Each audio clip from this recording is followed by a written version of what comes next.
Ертегі гүл.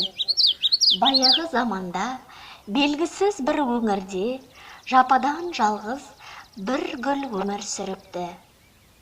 Гүлдің достары болмапты.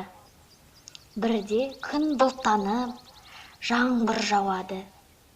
Гүл жаңбырдан қаншалықты қашқысы келсе де, қаша алмайды.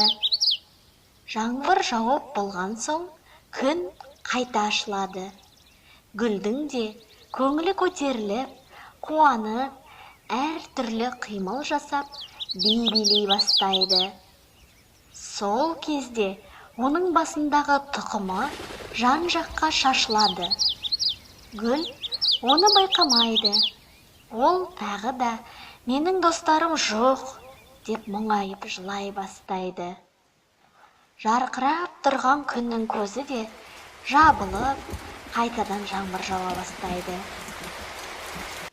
Жаңбырдан соң гүл жан-жағына қараса, оны айнала кішкентай гүлдердің шыға бастағанын көреді.